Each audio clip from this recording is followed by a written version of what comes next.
Então vamos lá. Em nossa segunda aula de História das Religiões, eu estou trabalhando com vocês o livro do Jean-Pierre Vernant, Mito e Religião na Grécia Antiga, um capítulo por semana.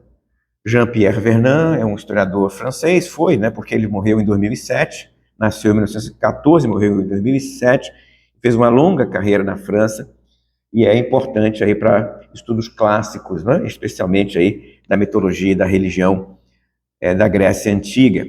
O tema deste encontro nosso é mito e religião, ou mito, ritual e imagem dos deuses. E nós vamos entender que, por esta tríade, mito, ritual e imagética, ou imagem, nós estamos falando da definição de religião que ele constrói para trabalhar a Grécia Antiga.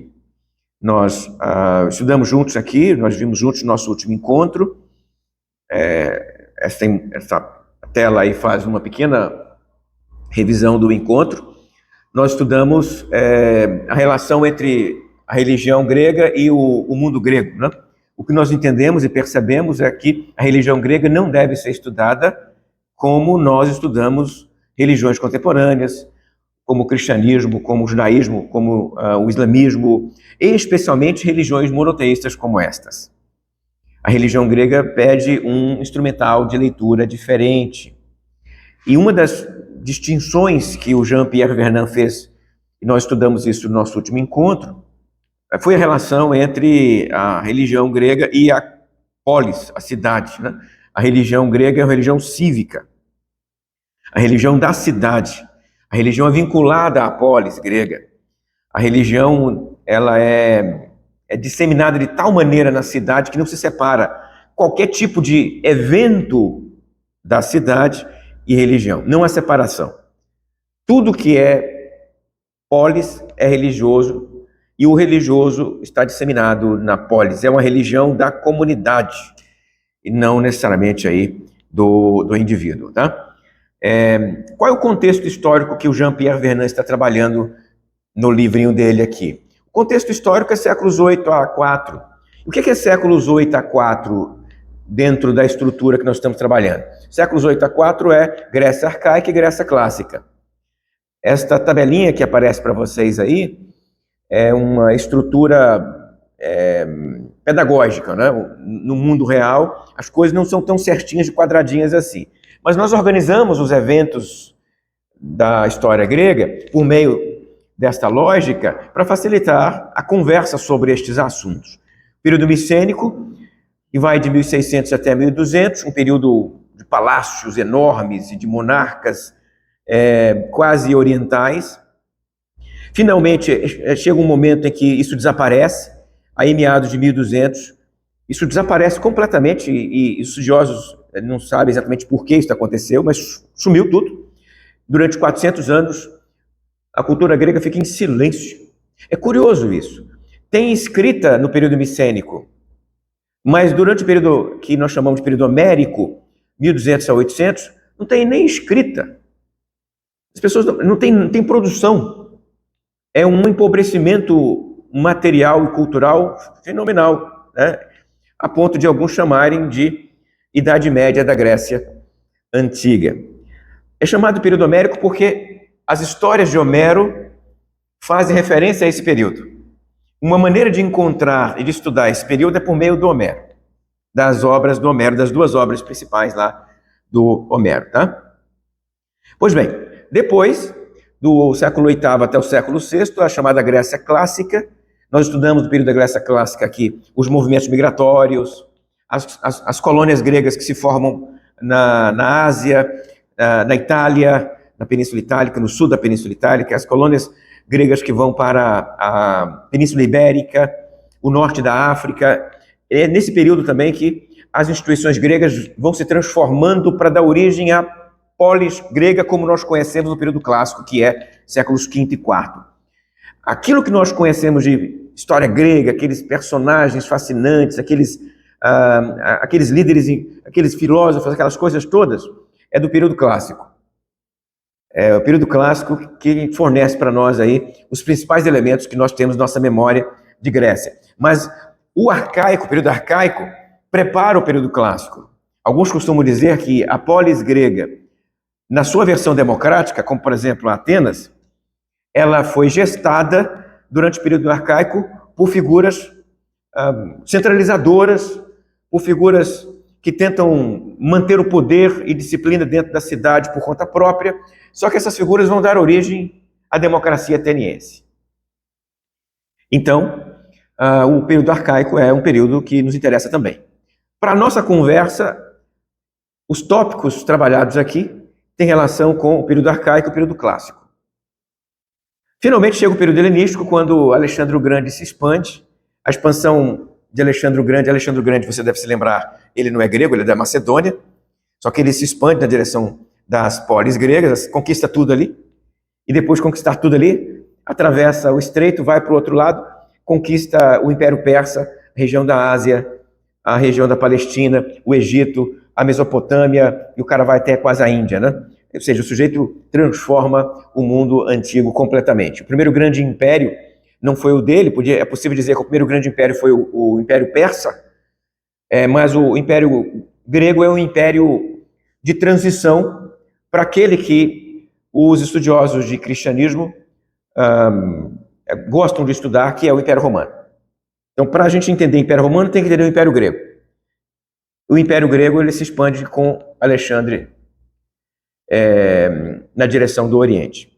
Uma atividade muito curta, porque ele se expandiu e governou por mais ou menos 10 anos, em trânsito, nunca parou numa cidade por muito tempo, morreu, e o império dele foi dividido pelos seus generais. Os generais de Alexandre são chamados de diadocoi. Esses camaradas vão governar o império de Alexandre. Basicamente 4 grandes reinos sucessores de Alexandre, que nós chamamos de helenismo, né? O que nós estamos descrevendo aqui é o helenismo, tá? É nesse contexto, então, que nós falamos de helenismo, porque esse fenômeno já é um fenômeno sincrético em termos de mistura, da Macedônia, da Grécia, do Oriente, filtrado pela cultura grega, mas é uma outra coisa, não é exatamente Grécia clássica. Pois bem, agora vamos aos assuntos que nos interessam do capítulo 2, então, do Jean-Pierre Vernant. Eu vou discutir com você na ordem do texto. Nesse capítulo, ele volta a falar sobre as características da religião grega. Ele falou um pouco sobre isso no capítulo anterior, a relação, por exemplo, de religião e cidade, religião e polis, mas aqui ele trabalha de novo estes elementos, mas agregando alguns outros. Por exemplo, ele diz que é característica da religião grega a ausência de revelação. Quando você vai para uma religião como a religião de Israel, tem revelação. Deus fala por meio de... Tem um profeta que recebe a revelação. Tem a revelação, tem o profeta, tem a pregação do profeta e tem o texto que registra a pregação do profeta. Esse texto que registra a pregação do profeta vira texto sagrado. Este é o fenômeno que nós conhecemos da história de Israel. Mas na Grécia não tem nada disso. Nada disso. Porque você não tem revelação, você não tem um profeta, você não tem uma tradição oral com caráter profético, você não tem essa tradição oral virando texto e texto sagrado. Você até tem na religião grega um fenômeno que quase emula isso. Você tem a tradição oral, o poeta que dissemina a tradição oral, aqueles que registram a tradição oral, e o final do processo é uma coletânea, como por exemplo as obras de Homero, que são basicamente coletâneas. Mas você não pode dizer que a obra de Homero é uma Bíblia. Você não pode dizer que a obra de Homero é texto sagrado, como por exemplo uma Bíblia para o judeu. Então são fenômenos quase parecidos, mas não são semelhantes. Eles são próximos, mas não são iguais. Não há uma figura chamada profeta e não há a revelação no campo da tradição da religião grega. Então, se não há revelação, como surgem estes relatos que vão formar a base da religião grega? Porque a base da religião grega está no relato dos deuses, nos relatos primordiais dos deuses. Estes relatos que nós chamamos de mitos, eles são a base da religião grega. Como é que eles nascem? Eles nascem na tradição, se tornam elementos da cultura, mas de forma tão anônima, que você não pode dizer quem deu origem a este mito aqui. Este mito, por exemplo, da Pandora. Quem deu origem ao mito da Pandora? O mito do Zeus e do fogo do Prometeu. Quem deu origem ao mito do fogo do Prometeu? Você não sabe quem deu origem. Você sabe que Hesíodo e Homero registram estes mitos, mas eles não são os autores do mito. O mito está perdido na tradição, está perdido no passado, está perdido na memória deste povo. Sendo assim, esta mitologia não tem revelação. Você não vai encontrar um momento em que ela surge por meio da revelação divina. Os deuses contando como aconteceu. Não tem. O fato de não ter torna esta tradição fluida, né? Já que não tem revelação, para você dizer é esta a palavra e não aquela, como você vai saber se é a versão de Atenas ou a versão de Corinto que é a mais próxima da versão dos deuses? Veja só, no caso de um texto da Bíblia hebraica, mesmo que haja versões diferentes, o judeu vai dizer, esse aqui veio do profeta, esse aqui não veio do profeta, esse aqui é apócrifo, esse aqui é o original. Então, dá para você conversar nesses termos quando o assunto é texto religioso e sagrado do judaísmo, mas no caso da mitologia grega não dá. É por isso que você tem versões diferentes do mito do Dionísio, versões diferentes do mito da Pandora, versões diferentes dos diversos mitos gregos. O próprio Zeus aparece de forma diferente, dependendo da cidade que narra a sua memória e a sua história. Então, os estudiosos, os mitólogos, costumam dar nomes diferentes para ele, né? Zeus fulano, Zeus beltrano, colocando um sobrenome nele. Por quê? Porque, dependendo da cidade, ele vai ter determinado tipo de poder, determinado tipo de característica. É o Zeus, mas manifestando-se localmente. Então, não há uniformidade, não há dogmatismo. Justamente porque qual versão de Zeus é a correta? Qual versão do Dionísio é a correta? Eu tenho uma versão do Dionísio que eu gosto muito, mas pode ser que a versão que você lê do Dionísio seja diferente da versão que eu leio do Dionísio.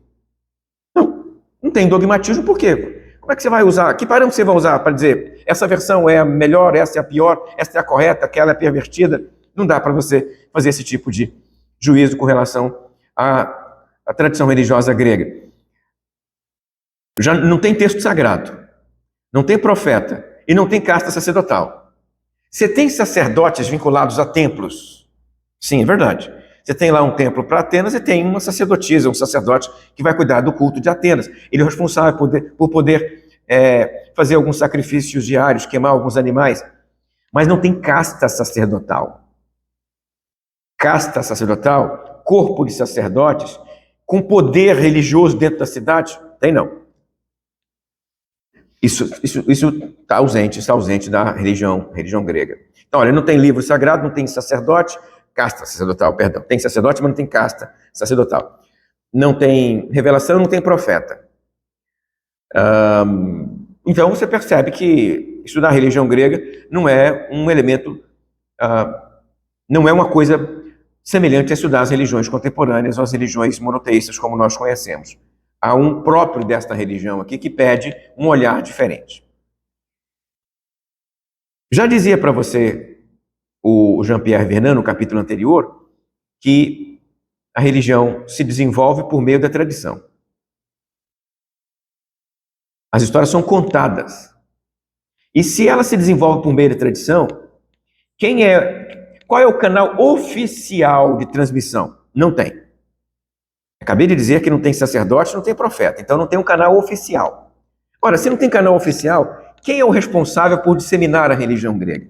Por manter a religião grega viva, na memória, e como elemento significativo na identidade dessas pessoas? O Jean-Pierre Vernant menciona duas classes, ou dois grupos. O primeiro, a família grega. Ele vai dizer que os mitos são contados para as criancinhas.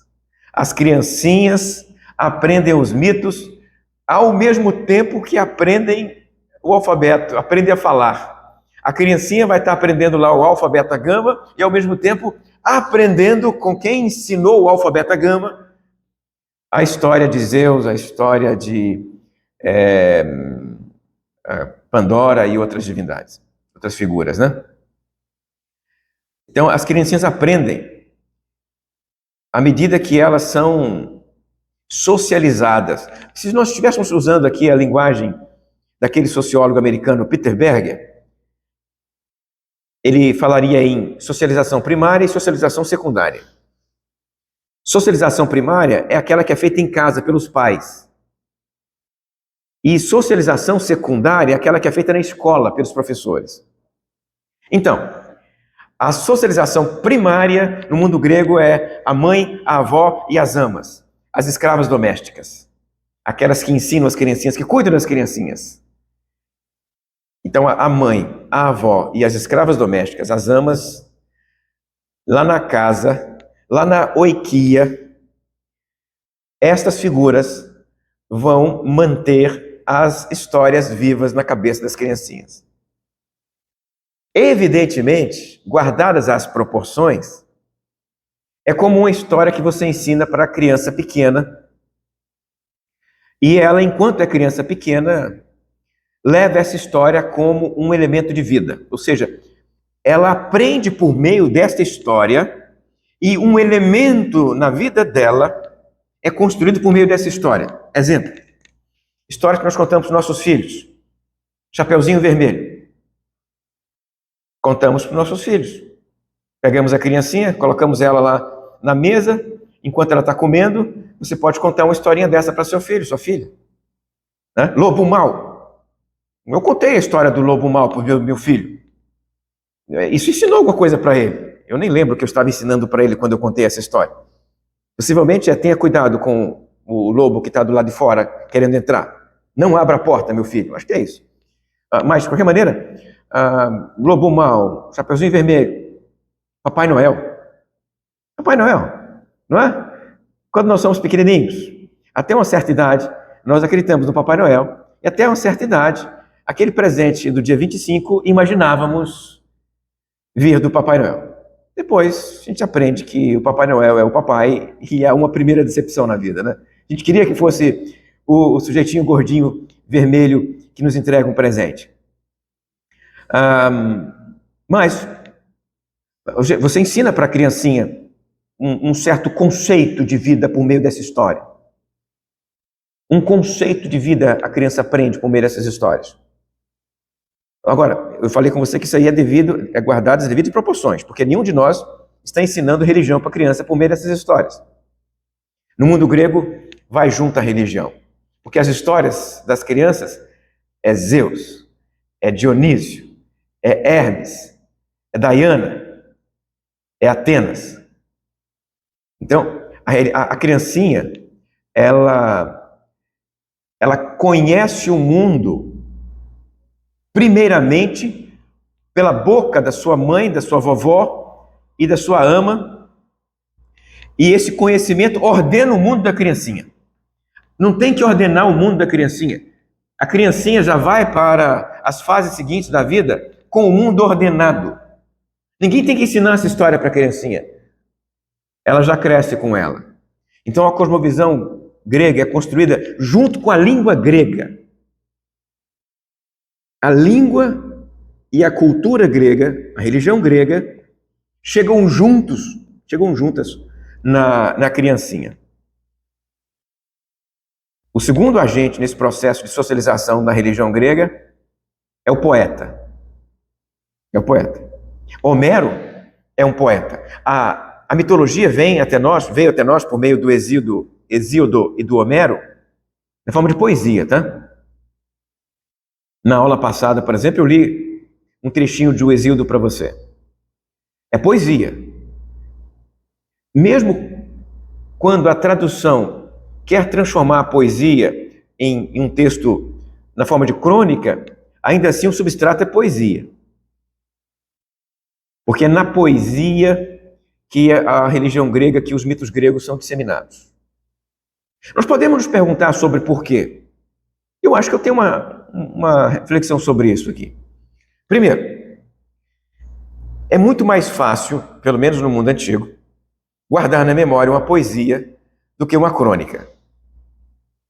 Está lá, poesia, tem expressões, palavras que se repetem, tem estrutura poética, tem quiasmos.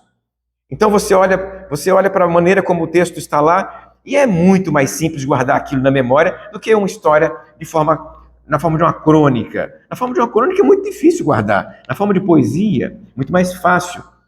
E aí, os poetas gregos declamavam estas poesias nas esquinas, nas praças, nas entradas das cidades, durante as refeições. São os aedos gregos. Eles declamam estas poesias. O Homero era um destes, tá? Aqui, você sabe que o Homero é problematizado pela historiografia. Alguns historiadores acham que Homero nunca existiu. Mas para a gente isso não faz muita diferença, não. Pode ser que ele aqui represente um grupo de poetas, que ele seja aquele paradigmático, talvez. Mas quem sabe ele tenha existido mesmo. Tradicionalmente ele foi um poeta cego que declamava essas histórias ali na cidade. E as duas grandes histórias do Homero são Ilíada e Odisseia. Ilíada é a história da guerra de Troia. Odisseia é a história da volta do Odisseu para casa depois que ele sai da guerra de Troia. Eu confesso a você que eu gosto mais de Odisseia. Das duas, eu tenho um carinho maior. Eu gosto mais. As histórias me encantam mais. Mas Ilíada é a primeira. É a guerra. Por que a guerra começou? A lógica da guerra, os eventos da guerra, o cavalo de Troia. E se bem que o cavalo de Troia não está na Ilíada, né? Não é um dos eventos lá da Ilíada. Mas, de qualquer maneira, é uma narrativa por nós conhecida. Até algum tempo atrás, pensava-se que Troia fosse uma invenção. Mas não é que eles descobriram Troia de verdade, as ruínas de Troia?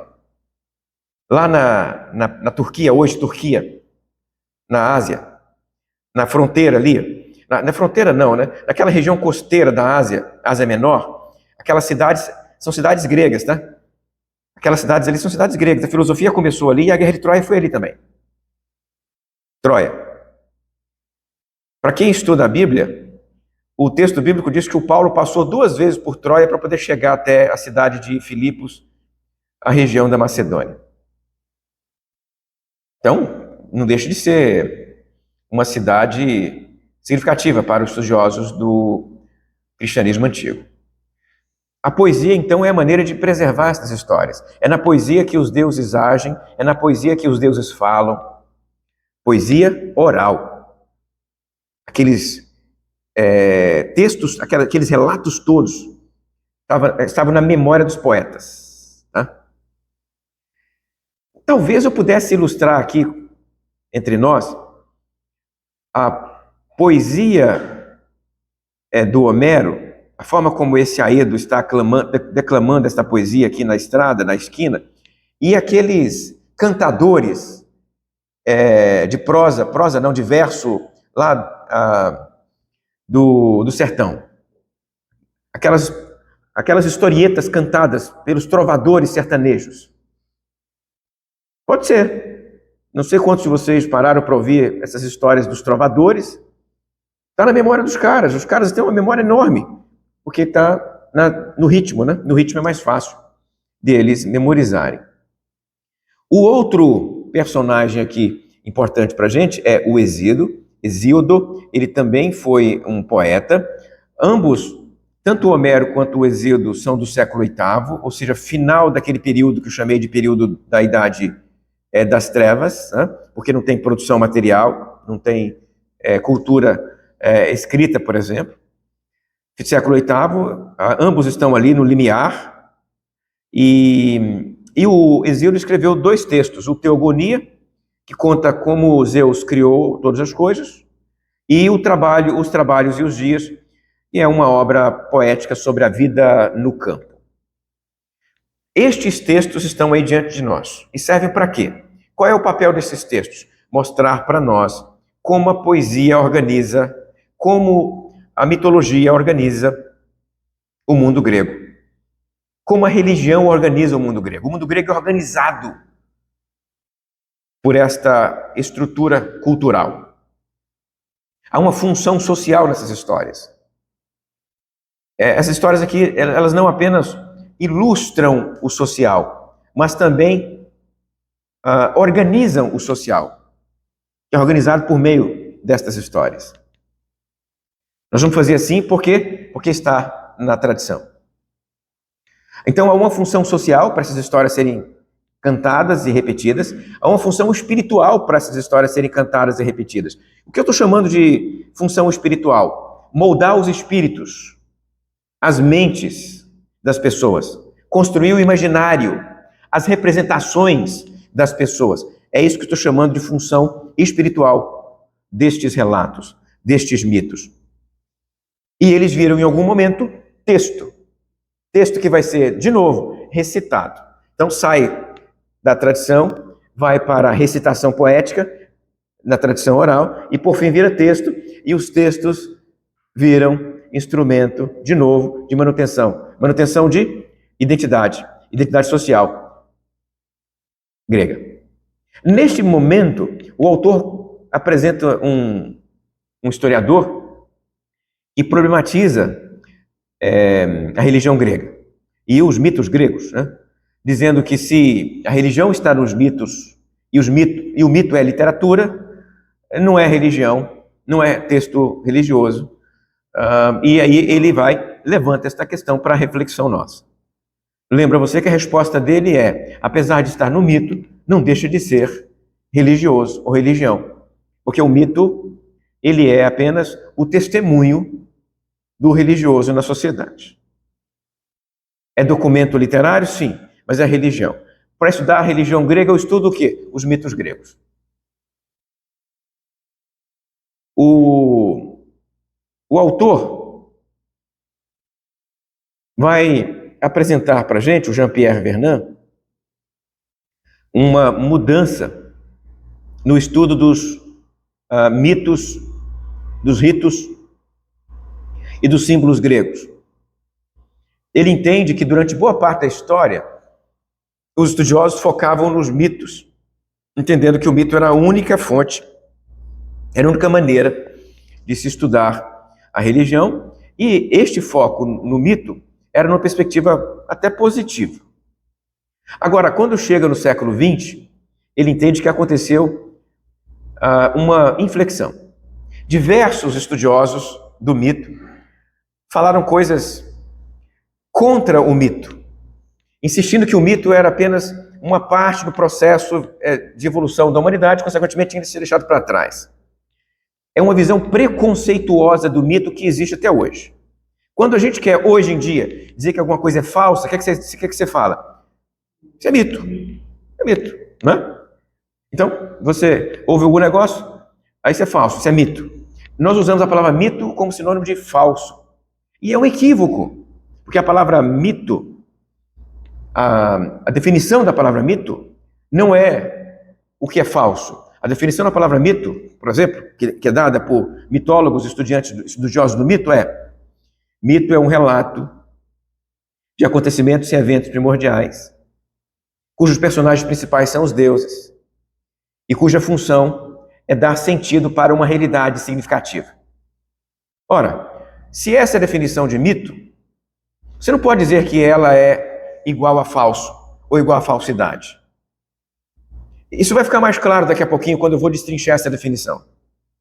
Mas entendendo que mito realmente é um relato dos primórdios, a respeito dos deuses, para dar sentido a realidades significativas, nós entendemos então que esses autores que escrevem na primeira metade do século XX, manifestando muito preconceito com relação ao mito, e consequentemente entendendo que a religião grega não está no mito, está no rito, eles, na verdade, estavam demonstrando preconceito com uma forma de falar, com uma maneira de se manifestar religiosamente que é a forma grega. É uma crítica anti-intelectualista, uma crítica preconceituosa, e o Jean-Pierre Vernant entende que ela é desnecessária. Na opinião dele, a forma de abordar o mito hoje é não isolar o mito em função do rito. Até um certo tempo, o mito era o único a ser estudado. A partir de um certo momento, o rito é o que deve ser estudado. O Jean-Pierre Vernant diz, não é nem um mito, não é o rito, é uma abordagem que soma as duas coisas. Soma o mito com o rito e a representação.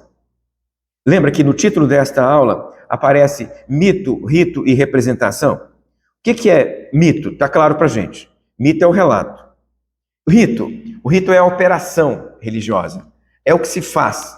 É pegar o bicho, cortar o pescoço dele, colocar em cima do altar e tacar fogo. Isso é o rito.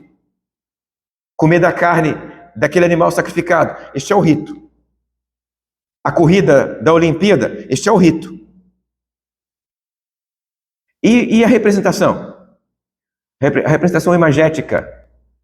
A representação imagética está na estátua, está no desenho, está na arte, está na pintura.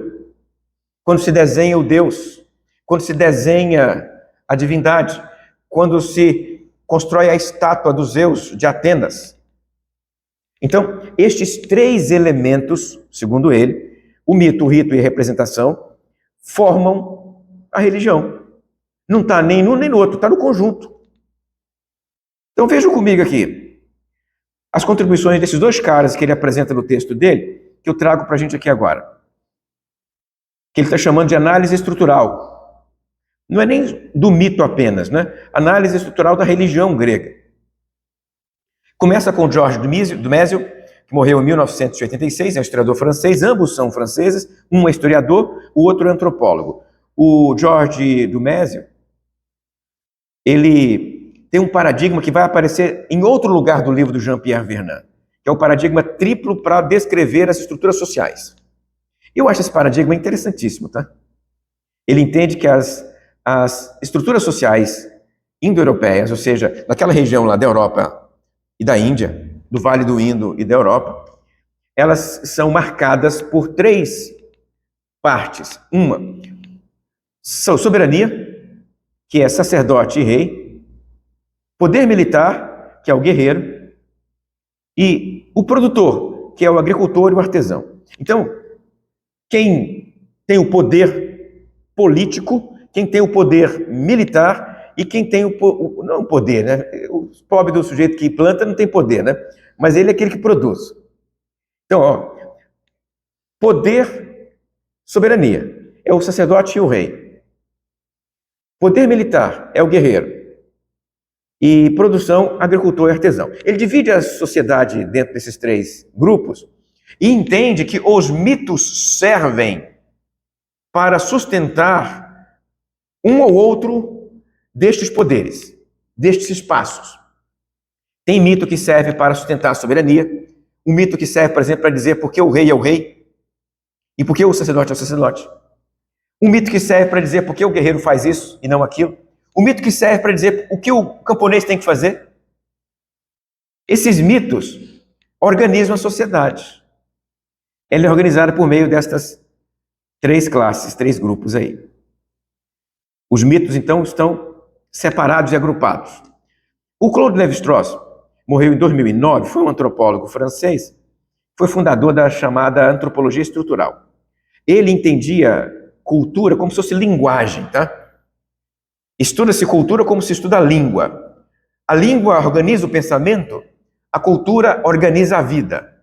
E você estuda linguagem com regras, com estrutura gramatical, e você vai aplicar esta lógica da linguagem na cultura, que também tem semântica, também tem organização.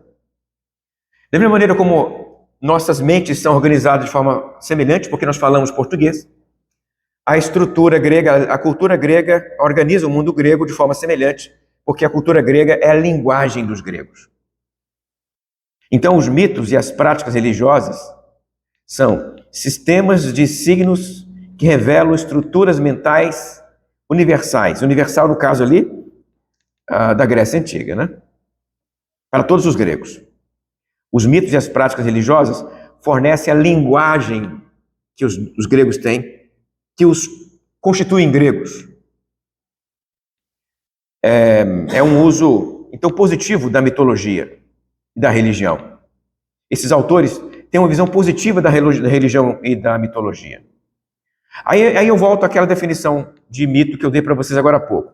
Mito é uma narrativa primordial, cujos personagens principais são os deuses, que serve para dar sentido a uma realidade significativa. Pegou estes elementos? Então vamos entender o seguinte: se é isso que eu falei com vocês, e essa definição não é minha, essa definição é de um autor que eu uso, que está aqui na minha mão, chamado José Severino Croato. É ele que apresenta essa definição aqui nesse texto.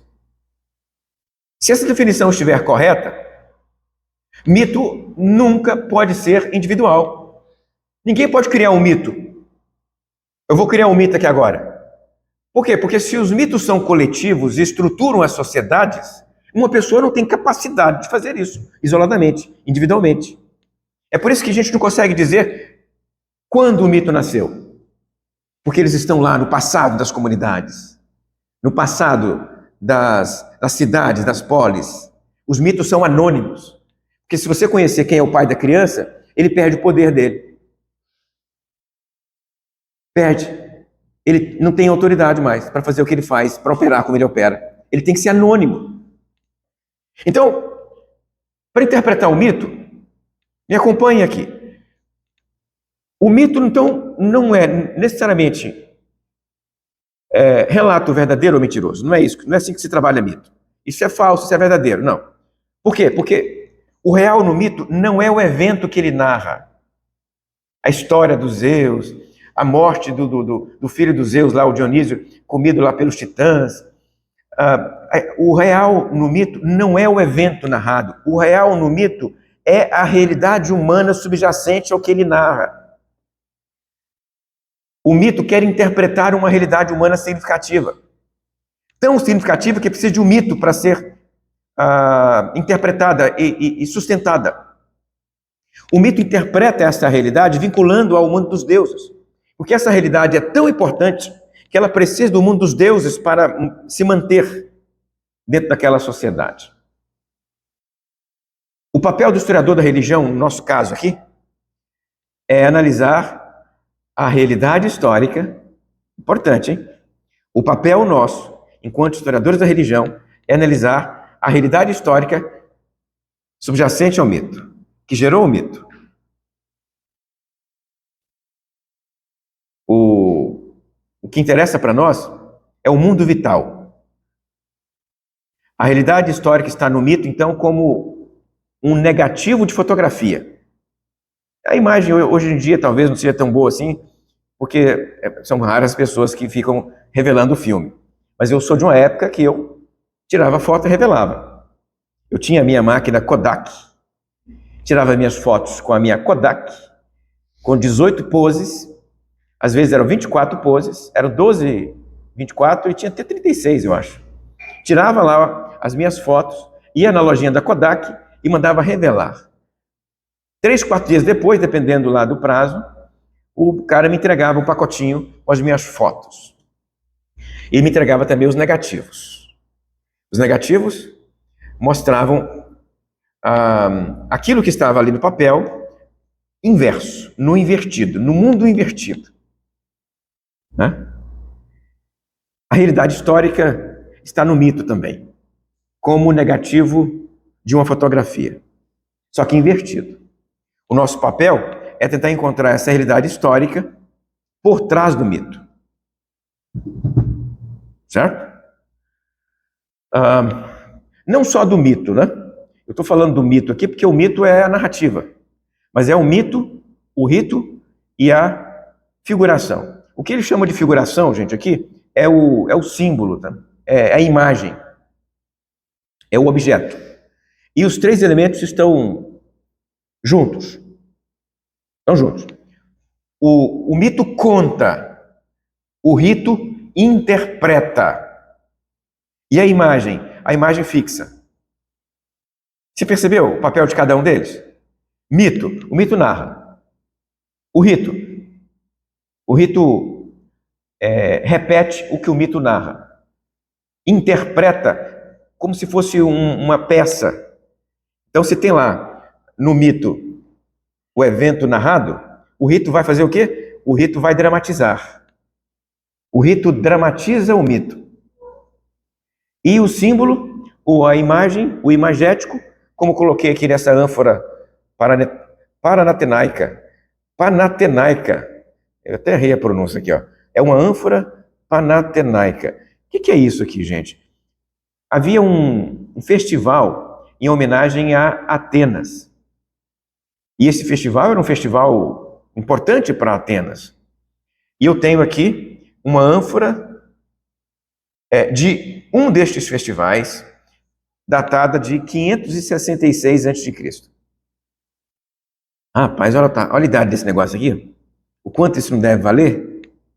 E impressionante, né? 500 anos antes de Cristo é esse vaso aqui, ó, essa ânfora aqui, ó. Panatenaica é o nome do festival. O festival que repetia ritos em homenagem a Atenas.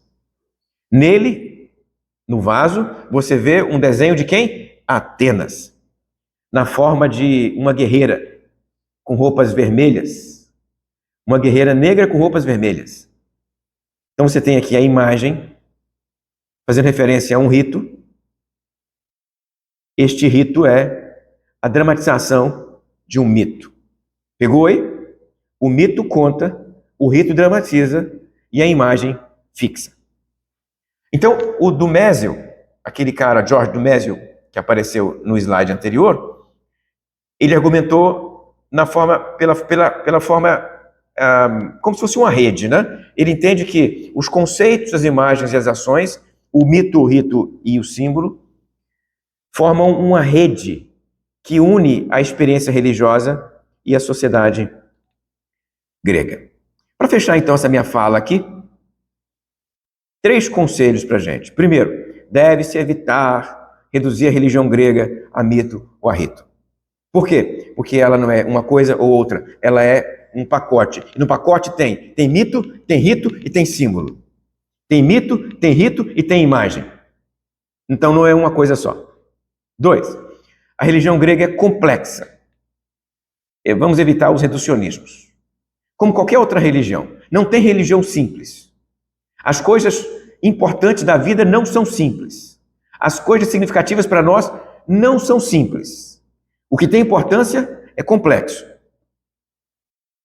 3, para o estudo da religião, já que a religião grega é complexa, para o estudo da religião, uma abordagem interdisciplinar é preferida. E nós vamos somar forças. O mitólogo, o antropólogo, o sociólogo, o historiador, todo mundo se junta para tentar entender o que é a religião grega. Termino minha fala com uma sugestão de leitura. Digamos que você queira ler mais sobre este assunto, o assunto deste capítulo. Uma sugestão de leitura especificamente sobre isso. Mito, rito e símbolo da religião grega. Primeiro, o texto do Nietzsche. É um texto longo, mas eu acho fascinante. O Nietzsche publicou esse texto em 1872. A origem da tragédia. O que o Nietzsche faz aqui neste texto? Ele pega 2 personagens gregos, o Apolo e o Dionísio, e diz: Apolo representa o racional, Dionísio representa o caos. O mundo grego sabia trabalhar os 2 elementos. A arte grega, a poesia grega e a cultura grega combinavam juntos os 2 elementos. O Apolo, o racional, o Dionísico, o caos, o caótico. O mundo contemporâneo enfatiza o racional, segundo o Nietzsche, e despreza o caótico. Então, desprezando o caótico, despreza a arte, despreza a música, despreza a poesia. O mundo contemporâneo não sabe apreciar essas coisas. O mundo contemporâneo só aprecia o Apolo, que é o racional. É o texto de Nietzsche. Vale a pena ler esse texto aqui. Texto interessantíssimo. Sabe, ele começa o livro dele fazendo uma homenagem a Wagner, aquele compositor. Para você ver o que ele está trabalhando. 2. Edith Hamilton, uma coletânea de mitos. Já que os mitos, na forma original, poética, são difíceis para nós, esse texto da Edith Hamilton, esse texto é fantástico. Ela faz uma coletânea e ela coloca esses mitos acessíveis para nós. Uma coletânea maravilhosa. Essa coletânea já tem bastante tempo aqui entre nós. Edith publicou isso em 1947, eu acho. Cadê a data aqui? 1942. Até hoje esse texto, acho que não tem concorrente. E para terminar, José Severino Croato publicou esse livrinho aqui em 1987. Na minha avaliação, é um dos livros mais interessantes para quem quer fazer estudos acadêmicos de religião. Infelizmente, está esgotado. Mas se você encontrar num sebo, estante virtual, ou naqueles PDFs assim, espúrios da internet, vale a pena pegar. Esse texto aqui é um texto maravilhoso para a gente trabalhar religião. Então, vamos ficar, por enquanto, aqui no capítulo 2, voltamos no capítulo 3, na semana que vem.